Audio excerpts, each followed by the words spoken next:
یہ روح نکالتے کون ہیں؟ آتے فرمایا گیا قُلْ يَتَوَفَّاكُمْ مَلَكُ الْمَوْتِ الَّذِي أُكِّلَ بِكُمْ ثُمَّ إِلَىٰ رَبِّكُمْ تُرْجَعُونَ. ملک الموت آ کر کے تمہاری روح نکال لے گا اور یہ تمہارے اوپر متعین کیا گیا ہے. فرشتہ متعین ہے، ایک ہی ہے نہیں، اس کے ساتھی بھی ہیں. توفته رسلنا، یہ جو ملک الموت ہے اس کے ساتھ اس کے ساتھی بھی ہیں جو آتے ہیں روح نکالنے کے لیے. اگر روح اچھی ہے، نفس مطمئنہ ہے، تو بہت خوبصورت شکلوں میں آتے ہیں اور بڑے پیار سے بات کرتے ہیں، اور اس طرح روح نکل جاتی ہے جیسے مشکیزے سے پانی نکل جائے. اور اگر روح بری ہے تو پھر بہت خوفناک صورتوں میں آتا ہے، آدمی کا پیشاب نکل جائے، خطا ہو جائے، اتنی خوفناک صورت میں آتے ہیں. اور جسم میں ہاتھ ڈال کر کے پورے بدن سے اس کی روح کھینچ لیتے ہیں. معمولی ایک سوئی چبھ جائے آدمی کو کتنی تکلیف ہوتی ہے، اور یہ روح پورے بدن کے اندر پھیلی ہوئی ہے. اس کو کیسے نکالتے ہوں گے اللہ؟ فرشتوں کو معلوم ہے یہ جو روح نکالنے پر متعین ہے کہ روح نکالی کیسے جاتی ہے، پورے جسم سے اس کو کھینچ لیتے ہیں. اور ایک عجیب قسم کی بے ہوشی ہوتی ہے، وہ آدمی اس بے ہوشی کو بتا بھی نہیں سکتا. فرمایا وَجَاءَتْ سَكْرَةُ الْمَوْتِ بِالْحَقِّ ذَلِكَ مَا كُنْتَ مِنْهُ تَحِيدُ. اب موت کی یہ بے ہوشی حق کے ساتھ آ گئی ہے، اور یہ وہی چیز ہے جس سے دنیا میں تو کتراتا پھرتا ہے. سب سے پہلے آدمی موت سے بھاگتا ہے، کتراتا رہتا ہے، ڈاج دیتا رہتا ہے اس کو، اس لیے کہ ابھی اس کے اجل کا وقت نہیں آیا، موت کا وقت نہیں آیا، تو کتراتا پھر رہا ہے. لیکن بھاگے گا کہاں؟ بھاگے گا کہاں؟ موت اس کو پکڑ لیتی ہے، کہیں بھی جا کر چھپ جائے. فرمایا گیا اینما تکونوا یدرککم الموت ولو کنتم فی بروج مشیدہ. تم جہاں کہیں بھی رہو، اگرچہ تم سیمنٹڈ برجوں میں ہو، اگرچہ تم مضبوط قلعوں کے اندر ہو، ملک الموت وہاں بھی گھس جاتا ہے.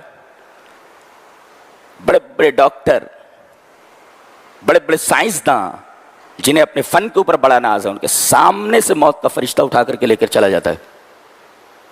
بچے کو اس کے باپ کے سامنے سے، بیٹے کو اس کے باپ کے سامنے سے، بیٹے کو اس کی ماں کے سامنے سے، بیٹے کے سامنے باپ کو لے کر کے چلا جاتا ہے، کوئی کچھ نہیں کر سکتا. قُلْ يَتَوَفَّاكُمْ مَلَكُ الْمَوْتِ الَّذِي أُكِّلَ بِكُمْ ثُمَّ إِلَىٰ رَبِّكُمْ تُرْجَعُونَ. اللہ، اور اس موت کو سب کو فیس کرنا ہے. ایک نکتہ بتاؤں، آدمی جب کسی چیز سے ڈرتا ہے تو بھاگتا کیسے ہے؟ اس کی سمت بھاگتا ہے یا اس کے مخالف ڈائریکشن میں بھاگتا ہے؟ ادھر سے کوئی خوفناک چیز آ رہی ہو، ادھر سے شیر آ رہا ہو، ادھر سے کوئی سانپ آ رہا ہو، تو آدمی اس کی طرف بھاگے گا یا اس کی مخالف سمت میں، اس کی مخالف ڈائریکشن میں بھاگے گا؟ اس کے مخالف ڈائریکشن میں بھاگے گا. تو اگر خوفناک چیز سامنے سے آ رہی ہو تو آدمی اپنے آپ کو بچانے کے لیے اس کے اپوزٹ ڈائریکشن میں بھاگے گا. لیکن موت کا عجیب حال ہے کہ آدمی اسی کی طرف بھاگ رہا ہے. اللہ نے فرمایا قُلْ إِنَّ الْمَوْتَ الَّذِي تَفِرُّونَ مِنْهُ فَإِنَّهُ مُلَاقِيكُمْ. یہ موت جسے تم بھاگ رہے ہو یہ تم سے ملاقات کرنے والی ہے. اس کا مطلب دنیا میں کسی خوفناک چیز سے بچنے کے لیے آدمی اس کے مخالف سمت میں بھاگتا ہے، لیکن موت ایک ایسی چیز ہے کہ آدمی بڑی تیزی سے اس کی طرف بھاگ رہا ہے. عجیب بات ہے، سب سے خوفناک چیز ہے اور آدمی اسی کی طرف بھاگ رہا ہے. موت اس کے سامنے سے آ رہی ہے اور یہ اسی کی طرف بھاگ رہا ہے. قُلْ إِنَّ الْمَوْتَ الَّذِي تَفِرُّونَ مِنْهُ فَإِنَّهُ مُلَاقِيكُمْ. یہ تمہارے سامنے سے آنے والی ہے، تمہیں سامنے سے پکڑ لینے والی ہے، بچ نہیں سکتے. یہ بوڑھا نہیں دیکھتی، بچہ نہیں دیکھتی، لڑکی نہیں دیکھتی، لڑکا نہیں دیکھتی، کچھ نہیں دیکھتی ہے، روح نکال لیتی ہے. قضا دیگر نشود در ہزار نالو آہ، بشکریہ بشکایت برائے دزدہنے فرشتے کی وکیل است بر خزائن بار چھ غم کنت کی بمیرت چراغ پیرزنے. جو فرشتہ ہوا کے خزانے پر مقرر ہے وہ تو ہوا چلائے گئی، اسے کیا معلوم کہ کسی بڈھی عورت کا چراغ بجھ جائے گا اور رات بھر اس کی کٹیا کے اندر اندھیرا رہے گا، تو اٹھا کر لے کر کے چلا جاتا ہے.